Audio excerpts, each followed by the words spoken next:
Well, just a few weeks ago, we went on a leadership retreat to the Poconos. It was beautiful. We had a great time. When I'm stressed, I just pretend that I'm back there in the mountains, in the trees. It was so beautiful. And we had a campfire. I love a good campfire.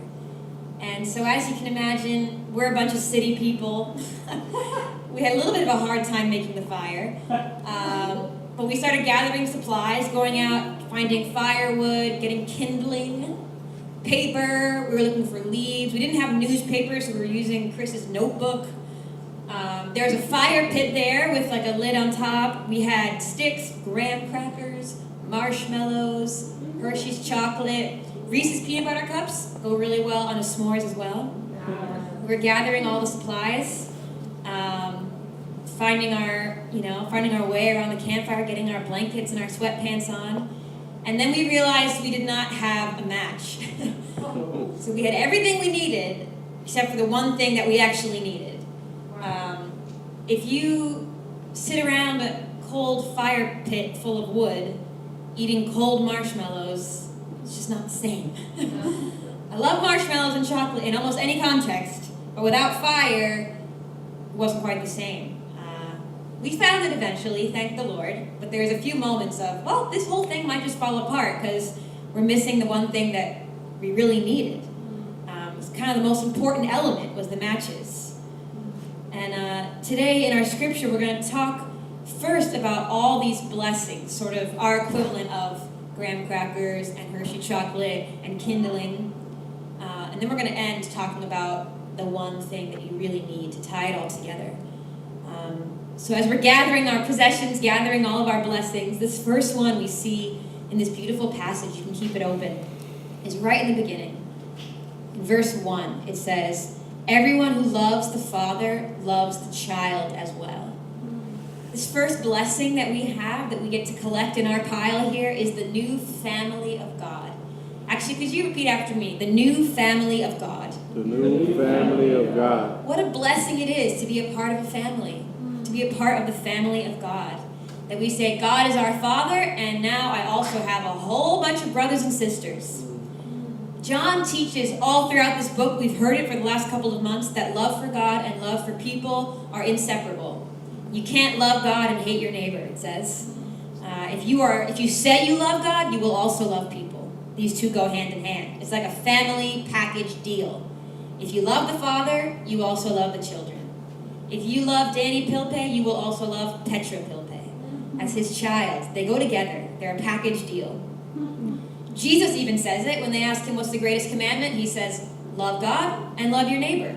He couldn't even say one. He said them right together. Love the Lord your God with all your heart, soul, mind, and strength, and love your neighbor as yourself. And it makes sense in a human family. You love the parents, then you're going to love the children. We are in a family, and we have been born again. We hear that all throughout Scripture. If you are a believer, you have been born again, but you're born again into a new family. You're not just born again, a baby out in the woods by yourself. Right? Thank God. But you're born again into a community, a new group of people who are also born again, who are also adopted into this family. We are born again to each other as well. I read an interesting quote this week from A.E. Brooke. It says, "Man is not only born to love, but he is also born to be loved. Everyone who has been born of God must love those who have been similarly ennobled." I looked that word up, ennobled, because it's not a very commonly used word. It means something like dignified, honored. So you have been ennobled by God. As you've been born again, he gives you dignity, he honors you, gives you worth, and says you're a child of the King. In the same way, everyone else in this room has been ennobled, has been given honor by the Lord. And so we are created to love and to be loved by one another. Psalm 68:6 says, God sets the lonely in families. Yeah. I love that verse. Yeah. If you're lonely today, here's a new family for you, right here, the family of God. What a blessing. It's very good news if you're lonely, if you need a family. There's so many people who look to the church as their new family. But some of us prefer to be alone. And some of us, there's some times when you might think, this family is getting on my nerves. Having siblings is not always the easiest thing. In a biological family, and also in the family of God. We're in this together for better, for worse. You don't always get to choose your family, right? I've heard stories of sort of older siblings when they're 2 or 3 years old, their mom gets pregnant, has another baby, and all of a sudden they're not the only child. And a lot of kids have a hard time with that. Little toddlers have a hard time with their new siblings. And I've heard stories of little kids, after the baby comes home, having a lot of tantrums, wanting attention, and saying to their parents, can we take them back now? I don't want them anymore. You know, they don't understand. No, this is your family now. This is your little sister. You have to figure it out. She's staying, and so are you. So you're going to learn to love each other. If you have been born again, you are part of this family, and you've got a whole bunch of siblings, whether you like them or not. Whether they're being good or being bad, whether they're getting attention or you're getting attention, they are your family. And we're in it together. So it's a blessing. And the second blessing is the easy burden of God. Could you repeat that after me? The easy burden of God. Easy burden of God. Although loving your brothers and sisters and loving your enemies is a command, it's not burdensome. 1 John 5:3 says, his commands are not burdensome. Doesn't mean they are easy, right? There are many times loving your neighbor is the hardest thing you can do. There are many, many times that choosing to follow the way of Christ is hard, but it's not a burden. Jesus said it himself, Matthew 11:30, my yoke is easy and my burden is light. This is in great contrast to the Pharisees, the religious leaders of Jesus' day. Some of his least favorite characters, he's always calling them out. And in Matthew 23:4, Jesus says this about the Pharisees. They tie up heavy, cumbersome loads and put them on other people's shoulders, but they themselves are not willing to lift a finger to move them. This is what religion is like at its absolute worst. Just putting burdens on people's shoulders and not offering to help. Saying, this is what you have to do, this is what you have to do, this is what you have to do, figure it out on your own. Right. And it's burdensome, and it's heavy, and it's exhausting.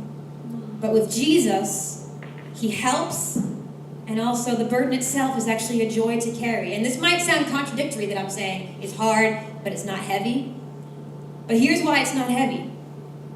First of all, it's not heavy because what God commands, God enables. If he tells you to do something, he will help you do it. He doesn't give you an impossible task. He's not going to say, Pablo, I want you to jump over the core. I want you to jump over the building. And then be like, figure it out. If he tells you to do it, he's going to give you wings or something. I don't know. If he tells you to do something, he'll give you the strength to do it. Because he's not mean.